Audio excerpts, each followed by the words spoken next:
మన రక్షకుడైన యేసుక్రీస్తు ప్రభువారి పరిశుద్ధ నామంలో మరొకసారి అందరికీ ప్రేమ వందనాలు తెలియజేస్తూ ఉన్నాను. మనం ఇప్పుడు దాకా ఒక 5 భాగాలు మాత్రమే జతకూర్చగలిగాం. మన షర్ట్ ఇంకా తయారు కాలేదు. పైన భాగం కాలర్ భాగంలో ఏమున్నాయో మనం చూసాం. ఆ తర్వాత షోల్డర్ భాగంలాగా లేకపోతే క్రింద భాగంలో ఒక 5 గ్రంథాలు వాటి భాగాలు ఎలా సమకూర్చబడ్డాయో వాటి యొక్క విధానం కూర్పుని మనం చూడగలిగాం. ఈ 3వ సందేశంలో ఈ 3rd వీడియోలో ఆదికాండ గ్రంథం దగ్గరగా 2000 సంవత్సరాలు మొదటి 11 అధ్యాయాలు, తర్వాత ఆదికాండం 12 నుండి మోషే భక్తుడు పిలువబడేదాకా నిర్గమకాండం 12వ అధ్యాయం వరకు 500 సంవత్సరాలు, అంటే టోటల్గా 2500 సంవత్సరాల చరిత్ర. దాని తర్వాత నిర్గమకాండ గ్రంథం 1 సంవత్సరం యొక్క కాల వ్యవధిని చరిత్ర మనకు తెలియచేస్తుందని నిర్గమకాండం 1 సంవత్సరం చరిత్ర, లేవియాకాండం 1 నెల చరిత్ర, సంఖ్యాకాండ గ్రంథం 38 సంవత్సరాల చరిత్ర, ద్వితీయోపదేశకాండ గ్రంథం 1 నెల చరిత్ర అనే సత్యాల్ని 2వ సందేశంలో 2వ వీడియోలో మనం చూసాం.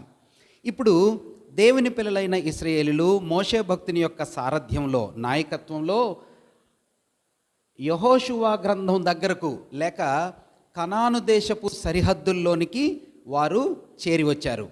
ఇప్పుడు స్థలాల పేర్లు వివరాలు కూడా మనకు అవసరం కాబట్టి ఒక సరళమైన రీతిలో బ్రీఫ్గా చాలా సింపుల్గా సాధారణంగా ఈ వివరాలన్నీ మనం బైబిల్ మ్యాప్లో కానీ బైబిల్ అట్లాస్లో కానీ లేక సెక్యులర్ వరల్డ్లో ఉండే అట్లాస్లో కూడా మనం చూడవచ్చు. ఇవన్నీ కూడా వాటిని ఆధారితం చేసుకొని ధ్యానం చేస్తే చాలా స్పష్టత మనకు వచ్చింది. కానీ ఒక సింపుల్ వేలో ఒక ఈజీ వేలో వాటిని అర్థమయ్యేలాగా నేను బోర్డు మీద ఈ మ్యాప్ ప్రిపేర్ చేశాను. ఇశ్రాయేల్ దేశం యొక్క విధానం జియోగ్రాఫికల్గా అంటే భౌగోళికంగా ఇలా ఉంటుంది. మనం చూద్దాం. ఈ భాగంలో ఇశ్రాయేల్ దేశం ఇలా ఉంటుంది. పైన గలిలయ సముద్రం ఉంటుంది. గలిలయ సముద్రంలోంచి యోర్దాను నది ఉంటుంది. ఆ యోర్దాను నది మృత సముద్రంలో డెడ్ సీలో కలుస్తుంది. ఇశ్రాయేల్ దేశానికి ఉత్తర భాగంలో ఎల్ అని రాశాను, 1 నంబర్ వేశాను. లెబనాన్ దేశం ఉంటుంది. లెబనాన్ దేశం ఉంటుంది. ఇశ్రాయేల్ దేశానికి నార్త్ వెస్ట్లో నార్త్ ఈస్ట్లో అంటే ఉత్తరం వైపు తూర్పు భాగంలో సిరియా దేశం ఉంటుంది. 2 అని నంబర్ వేశాను. 1 లెబనాన్ దేశం, 2 సిరియా దేశం. ఇశ్రాయేల్ దేశానికి దక్షిణ భాగంలో మీరు గమనిస్తే ఫిలిస్తీన్ల దేశం ఉంటుంది. దాని తర్వాత మీరు గమనించండి, మరి వీటి సీక్వెన్స్లో ఆఖరిలో ఐగుప్తు దేశం ఉంటుంది. ఇశ్రాయేల్ దేశానికి దక్షిణం వైపు ఐగుప్తు ప్రాంతం ఉంటుంది, దానిపైన ఫిలిస్తీన్ల ప్రాంతం ఉంటుంది, దానిపైన లెబనాన్ దేశం ఉంటుంది, దాని పక్కన సిరియా దేశం ఉంటుంది, సిరియా దేశం పక్కన అషూరు అనే ప్రాంతం ఉంటుంది, అషూరుకు క్రింద బబులోను అనే దేశం ఉంటుంది, అషూరుకు క్రింద బబులోను అనే దేశం ఉంటుంది. దాని తర్వాత మీరు సౌత్ సైడ్ గమనిస్తే ఐగుప్తు దేశం నుంచి బయలుదేరితే వెనువెంటనే ఉండే దేశము లేక ప్రజలు అమాలేకీలు అని బైబిల్ భాషలో మనం చూస్తాం. అమాలేకు అనే ప్రజలు. అమాలేకీలను కూడా దాటుకుంటూ వస్తే ఎదోమీలు అనేవాళ్ళు ఉంటారు. ఎదోమీలను కూడా దాటుకుంటూ వస్తే క్రింద భాగంలో సౌత్ సైడ్ మిథ్యానీయులు అనేవాళ్ళు ఉంటారు.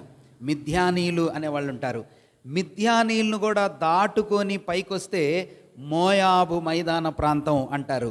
ఇప్పుడు మనం చెప్పుకున్నటువంటి అంశంలో భక్తుడైన మోషే ద్వితీయోపదేశకాండ గ్రంథాన్ని ఈ ప్రాంతంలోనే బోధించాడు అనే సత్యాన్ని మనం గుర్తించాలి. అంటే ఇశ్రాయేలీలు ఐగుప్తు దేశంలో నుంచి బయటకు వచ్చి అమాలేకీయులను జయించి క్రిందన అరణ్య ప్రాంతంలో 38 సంవత్సరాలు సంచరించి ఎదోమీయులను జయించి ఎదోమీయులను దాటుకుంటూ మోయాబు మైదాన ప్రాంతంలోకి వచ్చారు.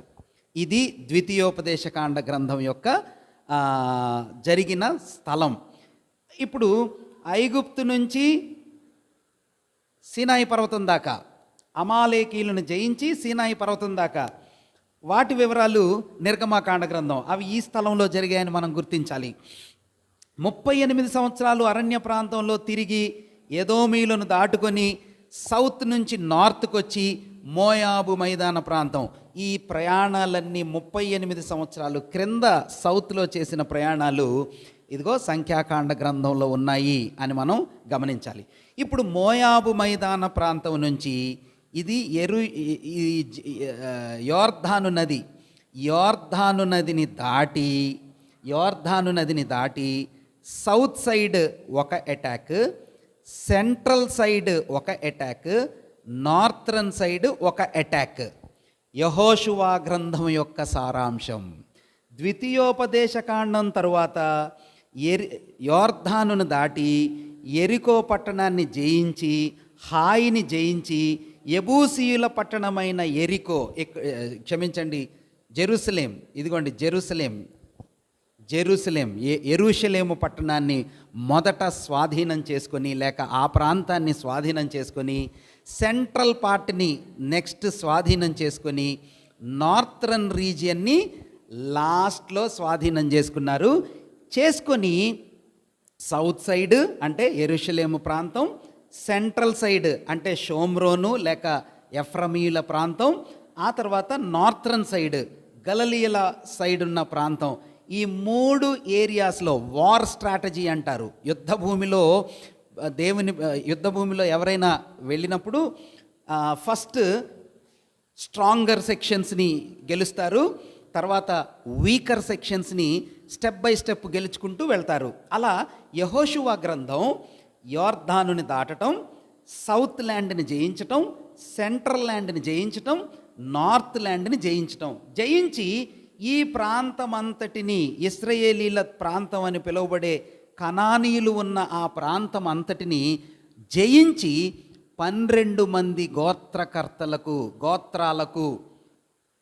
12 అంటున్నాను కానీ 11 మంది గోత్రాలకు విభజించి లేవి గోత్రానికి అన్ని రకాలైనటువంటి 11 గోత్రాలలో వారికి కొన్ని ప్రాంతాలు స్వాస్థ్యంగా ఇచ్చి, స్వాస్థ్యాల్ని డివైడ్ చేసినటువంటి రీతి, విధానము, చరిత్ర యెహోషువ గ్రంథంలో రికార్డ్ అయ్యింది. అది ఆ చరిత్ర అంతా, ఆ సంఘటనలన్నీ, ఆ వివరాలన్నీ కూడా దాదాపుగా ఒక 20 సంవత్సరాల సమయాన్ని కవర్ చేస్తున్నాయి. కాబట్టి మీరు గమనించండి, యెహోషువ గ్రంథం, ఇక్కడ రాయబడినటువంటి యెహోషువ గ్రంథం మోయాబు మైదాన ప్రాంతంలో నుంచి కనానులోకి వచ్చి 3 సైట్స్, 3 డైరెక్షన్స్లో దేశాన్ని జయించి దగ్గర 31 మంది రాజులను యెహోషువ ఛేదించి ఓడించి ఈ ప్రాంతం అంతటిని 11 మంది గోత్రాలకు లేక 12 గోత్రాలకు ఆయన స్వాస్థ్యంగా విభజించి ఇచ్చాడు. ఆ చరిత్ర 20 సంవత్సరాల దాదాపు చరిత్రను కవర్ చేస్తుంది. ఇలాగన ఇశ్రాయేలు దేశం పంచబడింది, విభజించబడింది, ఇవ్వబడింది, 12 మంది గోత్రాలకు ఇవ్వబడింది. ఇది యెహోషువ గ్రంథంలో కనిపిస్తుంది. ఈ యెహోషువ గ్రంథంలో ఉన్న చరిత్ర అయిపోయిన తర్వాత ఇప్పుడు మీరు గమనిస్తే అన్ని గోత్రాలకు స్వాస్థ్యాలు వచ్చాయి. అందరూ ప్లేసుల్ని పంచుకున్నారు. వాళ్ళ ప్లేసెస్లో వాళ్ళు నివసిస్తూ ఉండగా రాజు లేడు, నాయకుడు లేడు. దేవుడైన యెహోవా వాళ్ళ రాజు, వాళ్ళందరూ దేవుని ప్రజలు, ధర్మశాస్త్రమే వాళ్ళ రాజ్యాంగం, దేవుని నియమాలు, చట్టాలే వాళ్ళ నియమ నిబంధనలుగా దేశము సస్యశ్యామలంగా దేవుడు వాగ్దానం చేసినటువంటి ద్వితీయోపదేశకాండ గ్రంథంలో మీరు నా మాట వింటే, మీరు నా ఆజ్ఞకు లోబడితే నేను మిమ్మల్ని తలగా ఉంచుతాను, తోకగా ఉంచను, రోగముండదు, ఫలాలుంటాయి, దేవుని కన్నులు సంవత్సర ఆది నుంచి సంవత్సర అంతం వరకు తొలకరి వర్షం, కడవరి వర్షం, సమృద్ధి అయిన పంటతో దీవిస్తానని చెప్పిన వాగ్దానాల నెరవేర్పంతా యెహోషువ సమయంలో గోత్రకర్తలు విభజించుకొని దేవుని ఆధిపత్యం క్రింద జీవిస్తున్న సంవత్సరాలన్నీ ఎంజాయ్ చేశారు, అనుభవించారు. కానీ యెహోషువ చనిపోయారు. యెహోషువ తర్వాత దేవునిని గురించి, దేవుడైన యెహోవాను గురించి ఎరిగినటువంటి పితరుల తరం, వృద్ధుల యొక్క తరం గతించింది. యవ్వనస్తులు వచ్చారు. దేవుడు ఏం చేశాడో, యోర్దానుని ఎలా పాయలు చేశాడో, ఎర్ర సముద్రాన్ని ఎలా పాయలు చేశాడో, ఏ రీతిగా 31 మంది రాజులను వీళ్ళు జయించి ఈ స్వాస్థ్యాలను పొందుకున్నారో, దేవుని భీకర కార్యాల విక్రమాన్ని ఎరుగని ఒక తరం యెహోషువ దైవభక్తిని తర్వాత వచ్చారు. వాళ్ళు దేవుణ్ణి తెలుసుకోక, దేవుని గురించిన జ్ఞానం లేక, దేవుడైన యెహోవా చేసిన కార్యాలను మరిచిపోయి కృతజ్ఞత లేని వారుగా భ్రష్టులుగా మారారు. ఎలా మారారు భ్రష్టులుగా? ఎలా మారారంటే, ఈ చుట్టుపక్కల ఉన్నటువంటి దేశాలు, ఈ కనాను దేశంలో ఉండేటటువంటి ప్రజలను దేవుడు వెళ్ళగొట్టిన తరువాత వాళ్ళ యొక్క ఆచార సాంప్రదాయాలను అలవరుచుకొని వాళ్ళలాగా జీవించటం మొదలుపెట్టినటువంటి తరం చేత ఈ స్థలం, ఈ ప్రజలు నిండిపోయారు. నిండినప్పుడు న్యాయాధిపతులను దేవుడు లేపాడు. న్యాయాధిపతుల గ్రంథం అంతా కూడా ఒక సైకిల్ లాగా ఉంటుంది. ఆ సైకిల్ ఏమిటంటే, దేవునికి వ్యతిరేకంగా ఎదురు తిరగటం, ఆ తర్వాత దేవుడు వారిని కఠినంగా శిక్షించటం, శిక్షించబడినటువంటి ఆయన ప్రజలు ఆయనకు మొరపెట్టటం, మొరపెట్టినప్పుడు ఆయన వారి కొరకు ఒక రక్షకుణ్ణి లేపి న్యాయాధిపతి అనే పేరట వాళ్ళని తిరిగి విడిపించటం, కొన్ని దినాలు శాంతి నెమ్మదితో ఉండటం, మళ్ళీ దేవునికి వ్యతిరేకంగా ఎదురు తిరగటం, మళ్ళీ దేవుడు శిక్షించటం, మళ్ళీ వాళ్ళు మొరపెట్టడం, మళ్ళీ దేవుడు వారికి రక్షకుణ్ణి పంపించి నెమ్మదిని ఇవ్వటం. ఈ సైకిల్, ఈ చైన్ ఆఫ్ యాక్టివిటీ ఏ గ్రంథంలో కనిపిస్తుంది మనకి? న్యాయాధిపతుల గ్రంథంలో మనకి కనిపిస్తుంది. ఈ న్యాయాధిపతుల గ్రంథంలో ఈ న్యాయాధిపతుల యొక్క విధానము ఎన్ని సంవత్సరాలు జరిగిందంటే, దేవుడు వారిని శిక్షించిన విధానం అంటే, న్యాయాధిపతుల సమయంలో ఆయన పిల్లలు చెడిపోయినప్పుడు, ఆయనకి వ్యతిరేకంగా జీవిస్తున్నప్పుడు దేవుడు ఎలా శిక్షించాడంటే, ఒక్కొక్కసారి ఫిలిస్తీన్ల ద్వారా శిక్ష, ఒక్కొక్కసారి ఎవరి ద్వారా శిక్ష అంటే ఫిలిస్తీన్ల ద్వారా శిక్ష, అంటే దగ్గరగా ఉండే శత్రువుల ద్వారా శిక్ష, ఫిలిస్తీన్ల ద్వారా శిక్ష. ఒక్కొక్కసారి సీదోనీల ద్వారా శిక్ష, ఒక్కొక్కసారి ఎదోమీల ద్వారా శిక్ష, ఒక్కొక్కసారి మోయాబీల ద్వారా శిక్ష, ఒక్కొక్కసారి మిథ్యానీల ద్వారా శిక్ష. అంటే మిథ్యానోళ్ళు వచ్చి వీళ్ళని శిక్షిస్తారు, లేకపోతే ఫిలిస్తీన్లు వచ్చి వీళ్ళని పాడు చేస్తారు. సంసోను సమయంలో ఫిలిస్తీన్లు శత్రువులు, గిద్యోను సమయంలో మిథ్యానీయులు శత్రువులు, కనాను దేశంలో అంటే ఈ ప్రాంతంలో ఉండే కనానీయులు, అమ్మోరు రాజు, మోయాబు రాజు బిలాము, ఇదిగో వీళ్ళందరూ కూడా న్యాయాధిపతుల సమయంలో ఒక్కొక్క దగ్గర దేశపు శత్రువుల ద్వారా దేవుడు ఇశ్రాయేలీల్ని శిక్షించటాన్ని మనం చూస్తాం. ఈ సైకిల్ ఆఫ్ యాక్టివిటీ, ఈ దేవుడు శిక్షించటం, వారికి మళ్ళీ రక్షకుడుగా ఒక న్యాయాధిపతి రావటం, వారికి క్షేమం కలగటం, ఈ సైకిల్ ఆఫ్ చరిత్ర యాక్టివిటీ ఎన్ని సంవత్సరాలు జరిగిందో దేవుని వాక్య లేఖన భాగంలో మనం చూద్దాం. చూడండి, భక్తుడైనటువంటి పౌలు గారు 13వ అధ్యాయం అపోస్తుల కార్యాల గ్రంథంలో ఆ మాటని మనకి వివరించడాన్ని మనం చూస్తాం. పౌలు భక్తుడు, అపోస్తుల కార్యాల గ్రంథం 13వ అధ్యాయం. భక్తుడైనటువంటి పౌలు గారు అంతియోకయ సంఘంలో, లేకపోతే పిసిదియలోని అంతియోకయ సమాజ మందిరంలో నిలబడి దేవుని వాక్యాన్ని ప్రకటిస్తూ ఈ మాటని ప్రస్తావించారు. ఆ చరిత్రలో ఏం మాట ప్రస్తావించాడో అపోస్తుల కార్యాల గ్రంథం 13వ అధ్యాయం 20వ వచనం, 13:20 అపోస్తుల కార్యాల గ్రంథం. ఇంచుమించు, లేకపోతే 19 నుంచి నేను చదువుతున్నాను చూడండి, 19 నుంచి. మరియు కనాను దేశములో 7 జాతుల వారిని నాశనము చేసి వారి దేశములను వీరికి స్వాస్థ్యముగా పంచి ఇచ్చెను. దేవుడు ఇశ్రాయేలీలకి ఆ 7 జాతుల వాళ్ళని తరిమేసి ఇశ్రాయేలీలకు స్వాస్థ్యంగా పంచి ఇచ్చాడు. అంటే యెహోషువ గ్రంథం వరకు జరిగింది అని పౌలు గారు చెప్పారు. ఆ తర్వాత ఇంచుమించు 450 సంవత్సరములు ఇట్లు జరిగెను. ఎన్ని సంవత్సరాలంట? 450 సంవత్సరములు ఇట్లు జరిగెను.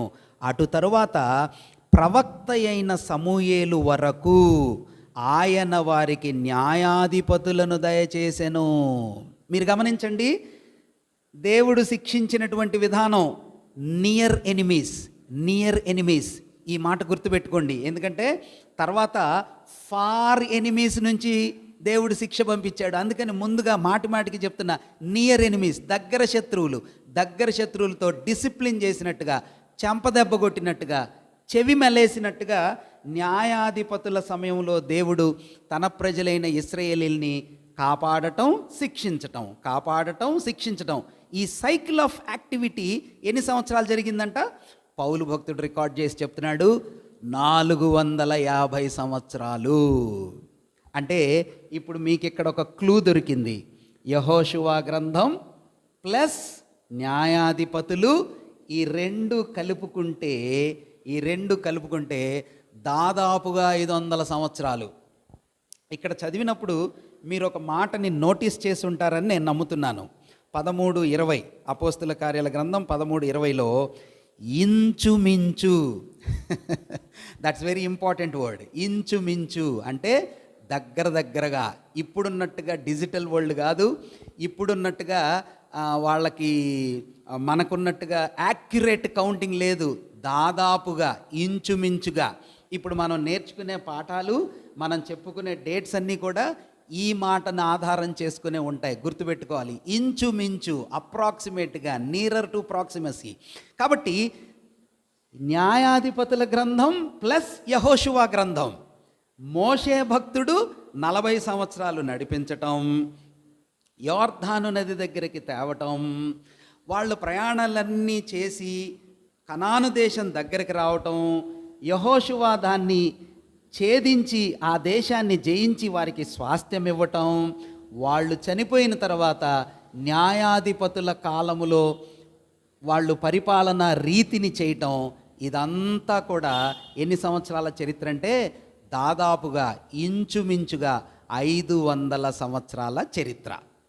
విశేషమైన సత్యం ఏమిటంటే, న్యాయాధిపతుల గ్రంథంలో మీరు చదివేటప్పుడు ఒకవేళ ఆఖరి అధ్యాయాలను మీరు చదివారనుకోండి, 17, 18, 19, 20, 21 మాటికి ఒక మాట కనిపించింది. 17, 18, 19, 20 ఆ మాట ఏమిటంటే, ప్రతివాడును తన ఇష్టానుసారముగా ప్రవర్తించుచూ వచ్చెను, ఆ దినములలో ఇశ్రాయేలీలకు రాజు లేడు.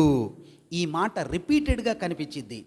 అందువలన న్యాయాధిపతుల గ్రంథంలో రాజు లేని సమయంలో ప్రతివాడును తనకు ఇష్టమైనట్టుగా ప్రవర్తిస్తున్నాడు, బిహేవ్ చేస్తున్నాడు. న్యాయాధిపతుల గ్రంథం యొక్క సారాంశం అది. లాస్ట్లో అంటే 17, 18, 19, 20, 21 అధ్యాయాల్లో ఇష్టం వచ్చినట్టు ప్రవర్తిస్తున్న వాళ్ళ రీతి విధానంలో ఏమేం జరిగాయో మీరు గుర్తుపట్టచ్చు. భయంకరమైనటువంటి చరిత్ర అక్కడ ఉంటుంది. ఎఫ్రామీయు దేశం నుంచి బెత్లెహేముకి ఒక లేవీయుడు ఉపపత్ని కోసం రావటం, ఆమెను వెనక్కి తీసుకెళ్ళేటప్పుడు ఆమె చంపబడటం, ఆమె శరీర భాగాలు దేశమంతా పంపించటం, బెన్యామీను గోత్రికుల్ని సంహరించటం, చాలా విడ్డూరంగా ఉంటుంది ఆ చరిత్ర అంతా. మీకా అనేటటువంటి ఒక వ్యక్తి ఇంట్లో మోషే భక్తుని యొక్క సంతానం వాడైన లేవీయుడు ప్రతిమను పెట్టుకొని ఆరాధించటం, ఈ వివరాలన్నీ ఇష్టం వచ్చినట్టుగా ఉన్నాయి. న్యాయాధిపతుల సమయంలోనే ఎవరికి నచ్చినట్టుగా వాళ్ళు జీవిస్తున్నారు. మరి అలాంటి సమయంలో కొన్ని వివరాలు నేను చెప్పినట్టుగా న్యాయాధిపతులు 17, 18, 19, 20, 21లో రాయబడ్డాయి.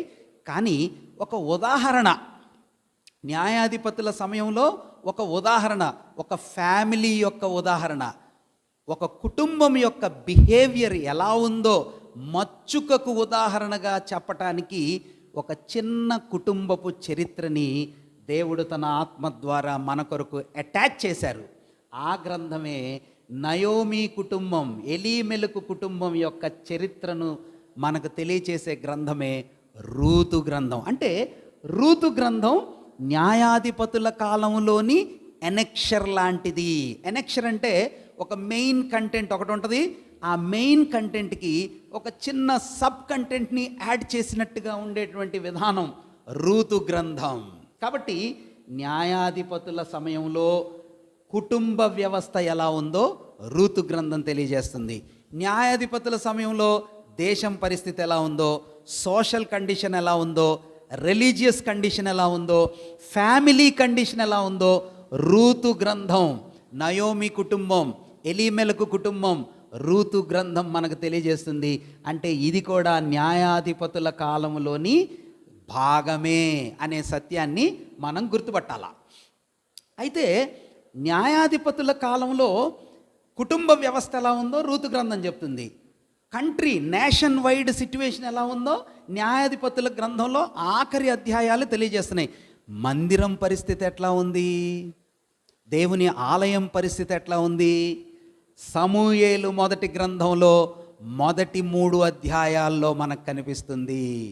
గమనించాలా, సమూయేలు మొదటి గ్రంథంలో ఏలి ఆఖరి న్యాయాధిపతిగా, ఆఖరి ప్రధాన యాజకుడిగా భక్తుడైనటువంటి ఏలీ సమయంలో సమూయేలు పుట్టడానికి ముందుగా ఎలాంటి పరిస్థితులు ఉన్నాయో సమూయేలు మొదటి గ్రంథం యొక్క మొదటి కొన్ని అధ్యాయాల వివరం కూడా న్యాయాధిపతుల కాలంలోని సమయానికి చెందినవే.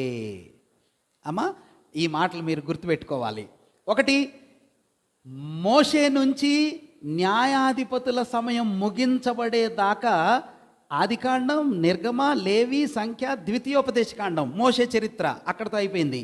యెహోషువ గ్రంథం న్యాయాధిపతుల గ్రంథం, న్యాయాధిపతుల సమయంలోనే కుటుంబాన్ని సూచించే రూతు గ్రంథం, అలానే మందిరాన్ని సూచించేటటువంటి సమూయేలు మొదటి గ్రంథంలోని మొదటి కొన్ని అధ్యాయాలు. కాబట్టి సమూయేలు మొదటి గ్రంథంలో ప్రారంభపు అధ్యాయాలు, సమూయేలు భక్తుని యొక్క సేవా చరిత్ర విధానం కూడా న్యాయాధిపతుల సమయానికి అటాచ్డ్గా, ముగింపుగా ఉన్న సత్యాలు అని మనం గుర్తుపెట్టుకోవాలి. ఇప్పుడు సమూయేలు వాళ్ళకి న్యాయాధిపతిగా, ప్రవక్తగా, ఇశ్రాయేలీలకు సహాయకుడుగా ఆయన పనిచేస్తున్నప్పుడు ఇశ్రాయేలు ప్రజలు ఆల్రెడీ 450 సంవత్సరాలు న్యాయాధిపతుల సమయాలలో రాజు లేనప్పుడు వాళ్ళు కష్టాలు పడ్డారు. అందుకని వాళ్ళు ఏమన్నారంటే 10వ అధ్యాయం న్యాయాధిపతుల సమూయేలు మొదటి గ్రంథం 8వ అధ్యాయం, సమూయేలు మొదటి గ్రంథం 8వ అధ్యాయం 6, 4, 5, 6, 7 వచనాల్లో మనమేం గమనిస్తామంటే ఇశ్రాయేలు ప్రజలు సమూయేలు దగ్గరికి వచ్చి మాకొక రాజు కావాలి అని అడిగారు. ఇదొక మొక్క, ఇదొక భాగం అన్నమాట. ఇప్పుడు ఒక కొత్త భాగం. ఏంటిది ఆ క్రొత్త భాగం అంటే మేజర్ భాగం ఇదే. రాజరికపు వ్యవస్థ ప్రారంభం చేయబడిన భాగం ఇక్కడి నుంచి మొదలవుతుంది. కాబట్టి ఇప్పుడు మన షర్ట్ ఫార్మేషన్లో మన క్లాత్ ముక్కలుగా ఉన్న మొక్కల్లో 3 మొక్కల్ని జత చేసాం. ఆదికాండంలో ఉండే మొక్క లేకపోతే ఆ భాగం జత అయింది. ఇదిగో ఆదికాండం నుంచి రూతు గ్రంథం, సమూయేలు మొదటి గ్రంథంలో ఒక భాగం దాకా ఉండే మొక్కలన్నీ మనం జత కూర్చాం. ఆ భాగాలన్నీ సమకూర్పు జరిగింది. అసలు విషయం ఏమిటంటే మాకొక రాజు కావాలి అన్నారు.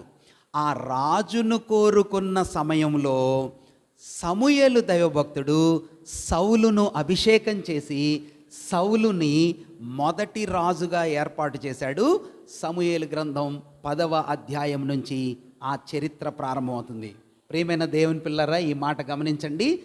మోషే దైవభక్తుని దగ్గర నుంచి సమూయేలు మొదటి గ్రంథంలో సౌలు భక్తుడు ఏర్పాటు చేయబడిన సంవత్సరం దాకా ఇంచుమించుగా 500 సంవత్సరాల చరిత్ర.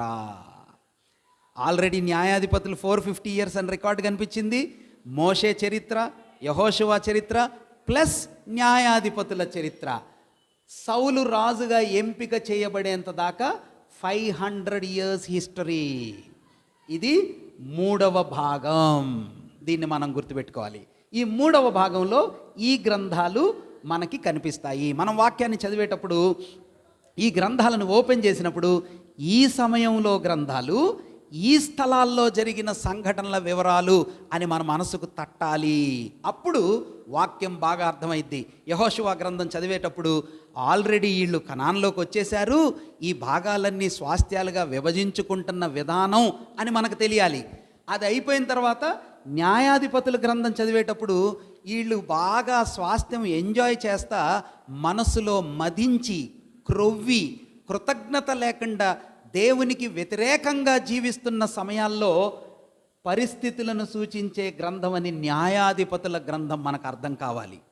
దాని తర్వాత ఉదాహరణగా ఆ సమయంలో ఒక కుటుంబాన్ని సూచించే చరిత్రని రూతు గ్రంథాన్ని గురించి మనం చదవాలి. అంతేగాని రూతు గ్రంథం అంటే ఒక మంచి బ్యూటిఫుల్ గ్రేట్ క్యారెక్టర్ రూత్, ఆమెను ఒక్కదాన్ని గురించే చదవటం కాదు. ఆ బ్యాక్గ్రౌండ్ హిస్టరీలో ప్రజలందరూ చెడిపోయిన సమయంలో, అసలు ఇశ్రాయేలీలే దేవుని మీద నమ్మకం లేని సమయాల్లో అన్య దేశంలో మోయాబులో ఉండే ఆమె దేవుడైన యెహోవాను గురించి విని నమ్మి చితికిపోయిన శిక్షించబడిన తన అత్తయ్యైన నయోమి వెంట ఏం అద్భుతాలు లేకుండా, ఏమి బెనిఫిట్స్ లేకుండా, ఆశ్చర్యాలు చూడకుండా కేవలము సువార్తను విని దేవుణ్ణి నమ్మి మోయాబు నుంచి బెత్లెహేముకు వచ్చింది. అందువల్ల ఆమె ఒక అద్భుతమైన క్యారెక్టర్గా, హీరో ఆఫ్ ఫెయిత్, విశ్వాస యోధురాలుగా మనం ఆమెను చూడగలుగుతున్నాం. మరి ఇప్పుడు రాజుల చరిత్ర మొదలైంది. రాజుల చరిత్ర మొదలైంది. ఇక్కడ రాజుల చరిత్ర సౌలు దగ్గర నుంచి మొదలయ్యి మీరు గమనిస్తే రాజులైనటువంటి ఇశ్రాయేలీలు పరిపాలన చేసిన విధానము చెరలోనికి వెళ్ళేంత దాకా ఒక 500 సంవత్సరాల చరిత్రను సూచిస్తూ ఉంది. ఇప్పుడు మన ప్రాముఖ్యమైనటువంటి పాఠం ప్రారంభమవుతుంది. ప్రాముఖ్యం అంటే మీరు గమనిస్తే ఎక్కువ పుస్తకాలు, దాదాపుగా అన్ని పుస్తకాలు 90% పుస్తకాలు ఈ రాజుల సమయంలోనే రాయబడ్డాయి.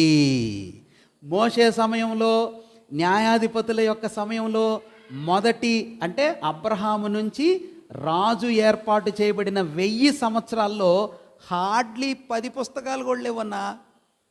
హార్డ్లీ ఎన్ని పుస్తకాలు? అవి ఒక 5, 6, 7, 8, దాదాపుగా చెప్పాలంటే 9, ఇంకెంతకు మించి లేవు. కానీ మీరు గమనించండి, రాజుల సమయం నుంచి చెరలోనికి వెళ్ళేదాకా, బబులోను చెరలోనికి వెళ్ళేదాకా రాజుల సమయంలో ఈ పుస్తకాలన్నీ అందులోనే రాయబడ్డాయి. అన్ని పుస్తకాలు, గ్రంథాలు, పాత నిబంధనలో ఉన్న గ్రంథాలన్నీ కూడా ఆ సమయములోనే రాయబడ్డాయి. విశేషమైన విషయం గుర్తుపెట్టుకోవాలి. అంటే రాజులు పరిపాలన చేసిన సౌలు నుంచి, రాజరికపు వ్యవస్థ ప్రారంభమైన సౌలు దగ్గర నుంచి యూదులు బబులోను చెరలోనికి కొనిపోబడిన సంవత్సరం వరకు జరిగిన గుర్తింపు చేసే ఆ 500 సంవత్సరాల సమయంలో మ్యాక్సిమం పాత నిబంధన గ్రంథాలు రాయబడ్డాయి.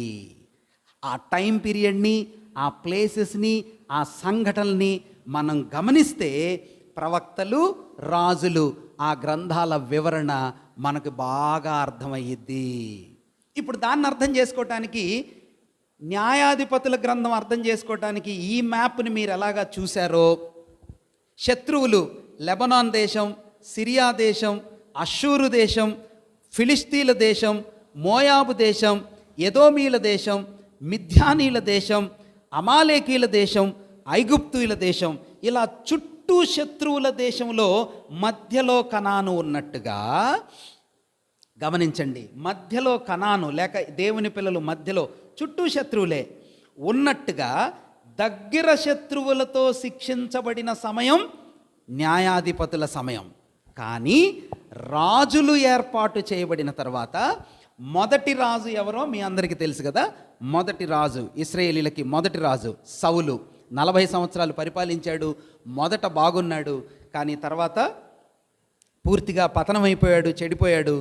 దేవుడు తన హృదయానుసారుడైన ఒక మంచి చిన్న బాలుడుగా, యవ్వనుడుగా ఉన్న దావీదు దైవభక్తుణ్ణి దేవుడు ఎంచుకున్నాడు. చూడండి, ఈ మ్యాప్లో సౌలు తర్వాత ఇలా ఒక ఎలివేటెడ్ పిరమిడ్ లాగా నేను రాశాను.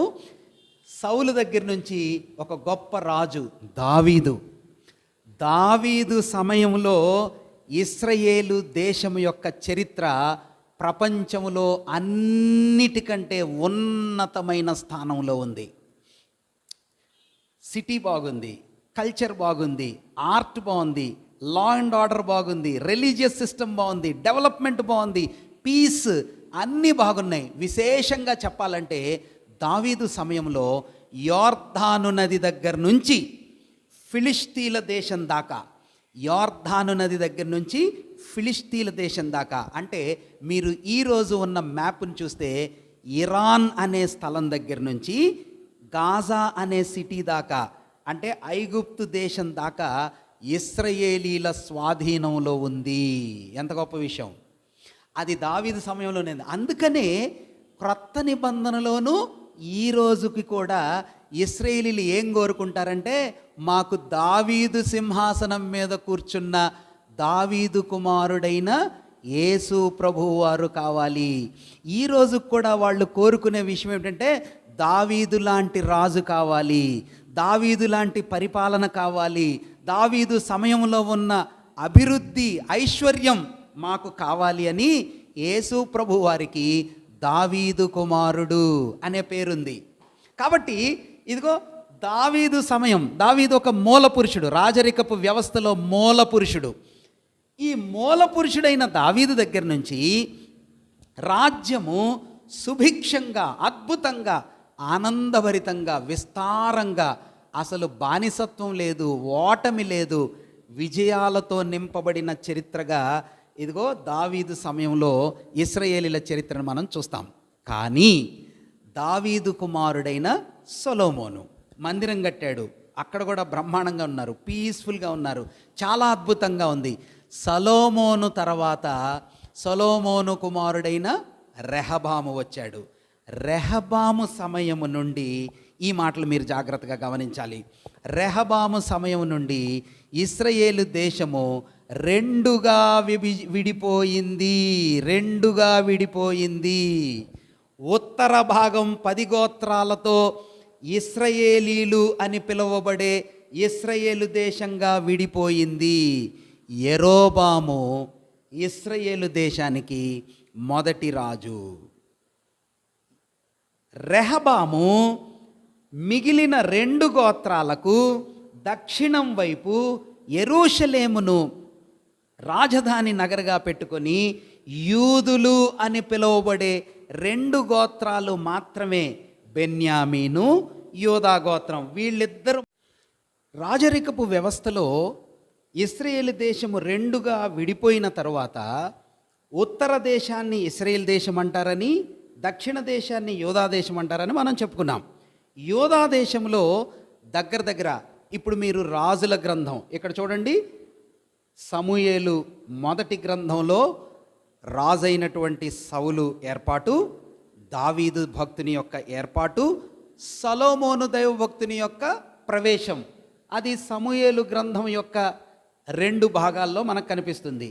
రాజులు 2 గ్రంథాలు, 1వ గ్రంథం 2వ గ్రంథం రాజుల చరిత్ర. మరి సేమ్ చరిత్ర రాజుల గ్రంథంలో ఏ చరిత్ర అయితే చెప్పబడిందో, ఉత్తరం వైపు ఫలానా రాజు ఫలానా సమయంలో ఆయన పరిపాలన చేస్తూ ఉండగా, దక్షిణం వైపు యోధా దేశంలో యోధా రాజు ఫలానా ఆయన ఫలానా సంవత్సరంలో ఆయన రాజు అయ్యాడు. ఈ ప్యారలల్ హిస్టరీ రాజులు 1-2 గ్రంథాలు, దినవృత్తాంతాలు 1-2 గ్రంథాల్లో మనం స్పష్టంగా గమనిస్తాం. అంతేగాని అంతా ఒకటిగా మిళితమైనట్టుగా మనకు అనిపించిద్ది, అది చాలా కన్ఫ్యూజన్గా ఉంటుంది. దాన్ని చదివేటప్పుడు మనం గుర్తుపట్టాల్సింది ఏంటంటే, ఇశ్రాయేలు దేశంలో రాజ్యాన్ని గురించిన వివరణ కొంతవరకు వస్తూ ఉంటుంది. ఒక రాజు పలానా ఆయన యెరోబాము అనేవాడు ఇలా పరిపాలన చేస్తున్నాడు, బేతేల్లో దూడను పెట్టాడు, దానిలో దూడను పెట్టాడు అని ఆయన పరిపాలన గురించి చెప్తూ చెప్తూ చెప్తూ మధ్యలో అంటాడు, ఆయన యొక్క అంటే యెరోబాము యొక్క ఉత్తర భాగంలో ఆయన పరిపాలన చేస్తున్న 20వ సంవత్సరంలో యూదా రాజు అయినటువంటి పలానా ఆయన ఆసా అనే ఆయన మొదటి సంవత్సరం పరిపాలన చేస్తున్నాడు అంటాడు. అంటే దాని అర్థం ఏంటంటే పైన రాజు పలానా సమయంలో పలానా సంవత్సరంలో ఆయన పరిపాలనలో, క్రింద రాజు పలానా వ్యక్తి పలానా సంవత్సరపు పరిపాలనను ప్రారంభం చేశాడు. ఆ వ్యత్యాసాన్ని రాజులు మొదటి 2 గ్రంథాలు, దినవృత్తాంతాలు 1-2 గ్రంథాలు చదివేటప్పుడు ఆ డివిజన్ని, ఆ డిస్టింక్షన్ని, ఆ వ్యత్యాసాన్ని మనం గుర్తుపట్టాలా. గుర్తుపడితేనే రాజుల చరిత్ర మనకు అర్థమైతేనే ప్రవక్తల చరిత్ర అర్థమైద్ది. రాజుల చరిత్ర అర్థం కాకపోతే బైబిల్లో పాత నిబంధనలో 50% వివరాలు మీకు అర్థం కావు. దాని అర్థం ఏంటంటే మనకి అర్థమయ్యేలాగా, మనకి సులువుగా తెలుసుకోవటానికి ఒక చిన్న ఉదాహరణ నేను ఇలా చెప్పాలనుకుంటున్నాను. ఉదాహరణకి మన ఆంధ్రప్రదేశ్ యునైటెడ్గా కలిసి ఉమ్మడి రాష్ట్రంగా చాలా సంవత్సరాలు ఉంది. కానీ కొన్ని సంవత్సరాలుగా విడిపోయింది. ఎలా విడిపోయింది? తెలంగాణగా, తర్వాత ఆంధ్రప్రదేశ్, కోస్తా ఆంధ్రాగా విడిపోయింది. అలా ఇశ్రాయేలీలు కూడా సౌలు, దావీదు, సొలొమోను వీళ్ళ టైంలో యునైటెడ్ ఆంధ్ర ఉన్నట్టుగా యునైటెడ్ నేషన్ ఇశ్రాయేలుగానే ఉంది. ఆ తర్వాత సొలొమోను తర్వాత రెహబాము సమయంలో 2గా విడిపోయింది. ఇప్పుడు మన ఆంధ్ర, తెలంగాణ, కోస్తాంధ్రగా ఎలా విడిపోయిందో అలా ఇశ్రాయేలు దేశము, యూదా దేశము. ఇప్పుడు మనం ఎలా చెప్తున్నామంటే ఉదాహరణకి మన భాషలో, మన కంటెంపరీ టైంలో, అంటే మన ఇప్పుడు ప్రస్తుత సమయంలో తెలంగాణలో పలానా ఎక్స్ అనే వ్యక్తి చీఫ్ మినిస్టర్గా ఉంటూ ఆయన పరిపాలన చేస్తున్న 3వ సంవత్సరంలో కోస్తా ఆంధ్రాలో పలానా వై అనే వ్యక్తి మొదటి సంవత్సరపు ఎలక్షన్ గెలిచి మొదటి సంవత్సరంగా ప్రమాణ స్వీకారం చేశాడు. అర్థమైంది కదా? తెలంగాణలో పలానా చీఫ్ మినిస్టర్ గారు ఎక్స్, కోస్తాంధ్రాలో పలానా చీఫ్ మినిస్టర్ వై, ఆయన ప్రారంభం అంటే ఆయన టెన్యూర్ అయిపోయేలోపు, ఆయన 2 సంవత్సరాలు టెన్యూర్ అయిపోయేలోపు ఈయన జస్ట్ 2 సంవత్సరాల ప్రారంభంలోనే ఉంటాడు కింద ఆయన. ఈ రెండిటి యొక్క వ్యత్యాసాన్ని మనము రాజుల గ్రంథంలో గుర్తుపట్టాలి, దినవృత్తాంతాల గ్రంథంలో గుర్తుపట్టాలి. పలానా రాజు ఇశ్రాయేలు దేశంలో పలానా సంవత్సరంలో పలానా కార్యం చేస్తున్నాడు. అలాంటి సిట్యువేషన్లో, అలా ప్యారలల్గా జరుగుతున్న చరిత్రలో క్రింద దేశంలో, యోధా దేశంలో పలానా రాజు పలానా సంవత్సరంలో ఇలా మంచోడుగానో చెడ్డోడుగానో, దేవుడి కోసమో వ్యతిరేకంగానో జీవిస్తున్నాడు. ఈ చరిత్ర కిందది. సో కింద దాంతో పైది అంటే దక్షిణ దేశంతో ఉత్తర దేశం, ఉత్తర దేశంతో దక్షిణ దేశం ప్యారలల్గా కలిసే ఉన్నట్టుగా మనకి కనిపిస్తాయి. ఆ వ్యత్యాసాన్ని మీరు గుర్తుపడుతూ రాజులు మొదటి గ్రంథం ప్లస్ 2వ గ్రంథం, దినవృత్తాంతాల మొదటి గ్రంథం 2వ గ్రంథం చదవాలి. కానీ మరి రాజుల చరిత్ర అంతా 1-2 రాజుల గ్రంథంలో మొత్తం చెప్పేశాడు. మరి ఇంకొకటి గ్రంథం ఎందుకన్నా? దినవృత్తాంతాల గ్రంథంలో కూడా సేమ్ రిపిటేషన్. రాజులు మొదటి గ్రంథం 2వ గ్రంథంలో చెప్పిన సేమ్ చరిత్రనే దినవృత్తాంతాలు 1-2 గ్రంథాల్లో మనకు కనిపిస్తుంది. ఎందుకు అట్లాగా అంటే దినవృత్తాంతాల గ్రంథమేమో యాజకుల దృష్టిలో రాయబడింది. అంటే ఒక యాజకుడు చరిత్రను రాస్తే ఎలా రాస్తాడు? దేవునిని గూర్చిన దృష్టితో రాస్తాడు. అంటే ఒక సేవకుడు, మన భాషలో చెప్పాలంటే ఒక సేవకుడు పొలిటికల్ అడ్మినిస్ట్రేషన్ గురించి రాస్తే ఎట్లా రాస్తాడో అలాంటి విధానం దినవృత్తాంతాల గ్రంథం. కానీ ఒక ప్రాఫిట్, ఒక ప్రవక్త చరిత్రను రాస్తే ఎట్లా రాస్తాడు? అది రాజుల గ్రంథ వివరణ. 2 ఒకటే. ఒక ప్రాఫిటిక్ వ్యూలో రాస్తే రాజుల గ్రంథం మనకు అర్థమైంది. ఒక ప్రీస్ట్ వ్యూలో చదివితే దినవృత్తాంతాల గ్రంథం మనకు అర్థమైంది. ప్రాఫిట్ ఎవరు, ప్రీస్ట్ ఎవరు, బైబిల్ సర్వీస్లో మనం చూసుకోవాలి. అంటే ఎవరు రాశారు, ఈయన ఎందుకు రాశాడని అనిపిస్తుందని అక్కడ చూసుకోవాలి. కానీ మనకి సమగ్రంగా ఊరికినే ఈ గ్రంథాలు అధ్యయనం కోసం ఇప్పుడు ప్రస్తుతం మనం అర్థం చేసుకోవాల్సిన విషయం ఏమిటంటే, రాజుల గ్రంథంలో చరిత్ర ఒకటే, దినవృత్తాంతాల గ్రంథంలో సమాచారం కూడా సేమ్ ఒకటే, రెండు ఒకటే, ఏం పెద్ద వ్యత్యాసం ఉండదు. కానీ ఇదేమో ఒక యాజకుడు రాసినట్టుగా ఉంటుంది దినవృత్తాంతాల గ్రంథం, ఒక ప్రవక్త రాసినట్టుగా ఉంటుంది సమూయేలు గ్రంథంలో కొన్ని భాగాలు, రాజుల మొదటి 2 గ్రంథాల్లో భాగాలు ఇలాగా కనిపిస్తాయి. అందువల్ల ఇవన్నీ ఒకటే చరిత్రను తెలియజేస్తున్నాయి. సమూయేలు 1వ గ్రంథం నుంచి కొంత భాగం, మరి 2వ గ్రంథం, రాజులు 1వ గ్రంథం, 2వ గ్రంథం, దినవృత్తాంతాలు 1, 2 గ్రంథాలు, ఇవన్నీ ఒకటే చరిత్ర, రాజుల చరిత్ర. కానీ వ్యూస్ వేరు, దృష్టి వేరు. అందువల్ల ఈ గ్రంథాలను చదివేటప్పుడు ఇది మనం గుర్తుపెట్టుకోవాలి. ఇప్పుడు మీరు మరొక సత్యాన్ని జ్ఞాపకం చేసుకోవాల్సింది ఏమిటంటే, ఈ ఉత్తర భాగంలో ఉన్న రాజులు లేక ఇశ్రాయేలు దేశాన్ని పరిపాలించినటువంటి దాదాపు 20 మంది రాజులు అందరూ దుష్టులే, అందరూ చెడ్డవారే.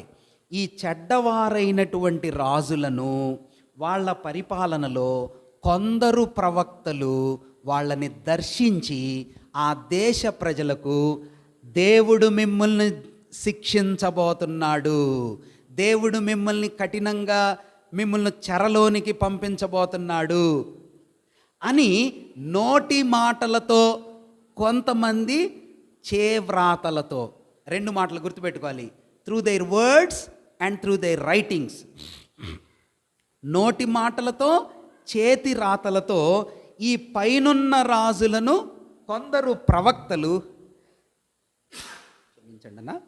కొందరు ప్రవక్తలు హెచ్చరించారు, వార్నింగ్ ఇచ్చారు, వాళ్ళకి దేవుని గూర్చిన వివరాలు, విషయాలు తెలియచేశారు. ఏమని చెప్పారంటే, మీరు దేవునికి వ్యతిరేకంగా ఉన్నారు, దేవుని దృష్టిలో మీరు పాపం చేస్తున్నారు, మీరు కానీ ఇలానే జీవిస్తూ వెళ్తే అష్షూరు అనే ప్రజలు, శత్రువులు మిమ్మల్ని చెరగొనిపోతారు. This was the warning message of every prophet who visited the northern nation of Israelites. ఈ మాట మీరు గుర్తుపెట్టుకోవాలి. ఉత్తర భాగంలో ఉన్న ఇశ్రాయేలు ప్రజలను హెచ్చరిస్తూ, మీరు కానీ ఇలానే జీవిస్తే అష్షూరు అనే దేశం, ప్రస్తుతం ఇరాన్, ఇరాక్ యొక్క ప్రాంత ప్రజలన్నమాట, అక్కడికి దేవుడు మిమ్మల్ని చెరగొనిపోతాడు అని హెచ్చరించిన వారు కొందరు ప్రవక్తలున్నారు. నార్థరన్ కింగ్డమ్ కోసం పనిచేసిన వాళ్ళు, అంటే ఉత్తర దేశం కోసం పనిచేసినటువంటి కొందరు ప్రవక్తలున్నారు. రాజుల గురించి ఆల్రెడీ నేను మీకు చెప్పా. ఆ రాజుల సమయంలో పనిచేసిన కొందరు ప్రవక్తలు హెచ్చరించిన వారు, చెరకి వెళ్తారు, అష్షూరుకి వెళ్తారు, దేవుడు మిమ్మల్ని శిక్షించబోతున్నాడు అని సారికి హెచ్చరించిన ప్రవక్తలు కొందరున్నారు. వాళ్ళ వివరాలు నేను మీకు చెప్తాను. క్రింద యోధాదే అలా హెచ్చరించినా వీళ్ళు వినల, మారల. ఫైనల్గా ఒకరోజు అల్టిమేట్గా ఈ దేశం మొత్తాన్ని దేవుడు అష్షూరుకు తీసుకొని వెళ్ళిపోయాడు. అక్కడతో ఈ దేశం ఖాళీ అయిపోయింది. ఈ దేశం చరిత్ర కూడా అక్కడతో ముగించబడింది. అదే అష్షూరు చెర అంటారు. ఇశ్రాయేలు ప్రజలు అష్షూరు చెరకు వెళ్ళిపోయారు. ఏ రాజు టైంలో వెళ్ళారు అది మనకు కనిపించింది. రాజుల గ్రంథం ఆఖరి భాగంలో, దినవృత్తాంతాల గ్రంథం ఆఖరి భాగంలో ఆ చరిత్ర, ఆ పేర్లు, ఆ వివరాలు మనకు కనిపిస్తాయి. ఏ ప్రవక్తలు వచ్చి వాళ్ళకి వార్నింగ్ ఇచ్చారు అది కూడా మనకు కనిపించింది. ఏ దేశానికి వెళ్ళారు? అష్షూరుకి వెళ్ళారు. ఎలా వెళ్ళారు ఆ వివరాలన్నీ మీకు రాజులు, దినవృత్తాంతాల గ్రంథంలో కనిపిస్తుంది. ఇప్పుడు వినండి, అష్షూరులోకి వెళ్ళిపోయారు, ఇక వాళ్ళు మళ్ళీ రాలేదు. కానీ ఈ కింద ప్రజలు ఉన్నారే, యోధా ప్రజలు, వీళ్ళకి టచ్ ఉంది. వీళ్ళిద్దరూ సిస్టర్సే కదా, తెలంగాణ ఆంధ్ర లాగా ఇద్దరు ఒకటే భాష, ఒకటే ప్రజలు కదా, కేవలం సరిహద్దుల్లో వ్యత్యాసాలు అంతే. మరి వీళ్ళు మారారా? యోధా ప్రజలు అంటే 2 గోత్రాల ప్రజలు, వాళ్ళ రాజధాని యెరూషలేము, ఈ ప్రాంతంలోని ప్రజలు రాజుల యొక్క పరిపాలనలో కొందరు దైవికమైన భక్తి కలిగిన మంచి రాజులున్నారు ఈ ప్రజలను పాలించిన వాళ్ళు. కొందరు భక్తిహీనులైన రాజులు ఉన్నారు. కొందరేమో భక్తి కలిగిన వాళ్ళు, కొందరేమో భక్తిహీనమైన వాళ్ళు. ఆ ప్రజలు ఆ రాజుల సమయంలో ఈ స్థలంలో కూడా, అంటే సౌత్ కింగ్డంలో కూడా దేవుడు తన ప్రవక్తలను పంపించి, మీరు కూడా ఏళ్లలాగే ఉన్నారు, మార్పు చెందకపోతే దేవుడు మిమ్మల్ని బబులోనుకు పంపిస్తాడు అని హెచ్చరించాడు. కొందరు ప్రవక్తలు నోటి మాటలతో, కొందరు ప్రవక్తలు చేరాతలతో, word prophets and writing prophets, రాతల ద్వారా, పుస్తకాల ద్వారా. ఆ పుస్తకాలు ఏమిటో మనం చూద్దాం. కాబట్టి కొందరేమో నోటి మాటల ద్వారా, కొందరేమో రాతల ద్వారా మీరు బబులోను చెరకు వెళ్తారు అని హెచ్చరించారు. వాళ్ళు హెచ్చరించినా వీళ్ళు కూడా వినలేదు. విననందువల్ల దేవుడు యెరూషలేమును శిక్షించి 2 గోత్రాల ప్రజలుగా పిలువబడే యోధా ప్రజలను బబులోను చెరకు పంపించాడు. బబులోను చెరకు వెళ్ళినప్పుడు ఒక అద్భుతమైన కనికరం కలిగిన మాట చెప్పి పంపించాడు. ఆ మాట ఏమిటంటే, మీరు ఈ బబులోను చెరలో 70 సంవత్సరాలు ఉంటారు, 70 సంవత్సరాల తర్వాత నేను మిమ్మల్ని కనికరించి మిమ్మల్ని బబులోను నుంచి మళ్ళీ వెనక్కి తీసుకొని వస్తాను అన్నాడు. బబులోను చెర నుంచి మరలా తిరిగి నేను మిమ్మల్ని యెరూషలేము పట్టణానికి నడిపిస్తాను అని చెప్పాడు 70 years తర్వాత. దాన్నే బబులోను యొక్క 70 సంవత్సరాల చెర అంటాం. ఆ దావీదు దగ్గర నుంచి 2వ రాజ్యమైన యోధా ప్రజలు యెరూషలేము రాజధాని నుంచి బబులోను చెరకు కొనిపోబడేంత దాకా 500 సంవత్సరాలు. 500 సంవత్సరాలు. ఇప్పుడు విషయం ఏమిటంటే, వీళ్ళు వెనక్కి తిరిగి వచ్చారు. వాటి వివరాలు కూడా నేను మీకు చెప్తాను. ఇప్పుడు ఈ వివరాలు, ఈ సంఘటనలు, ఈ చరిత్ర మీ మనసులో బాగా గుర్తుపెట్టుకోండి. ఉత్తర దేశం అష్షూరుకు వెళ్ళిపోయింది, దక్షిణ దేశం యోధా దేశం బబులోను చెరకు వెళ్ళిపోయింది. ఇంతవరకు మీ మనసుల్లో చక్కగా గుర్తుపెట్టుకోండి. న్యాయాధిపతుల గ్రంథంలో దగ్గర శత్రువులతో దేవుడు శిక్షించాడు. ఇక రాజుల సమయంలో దూరంగా ఉన్న అష్షూరు చేత, దూరంగా ఉన్న బబులోను చేత దేవుడు ఇశ్రాయేలీల్ని పైన, యూదులను క్రింద ఆయన శిక్షించాడు. ఈ చరిత్ర మీ మనసులో బాగా అర్థమైంది కదా.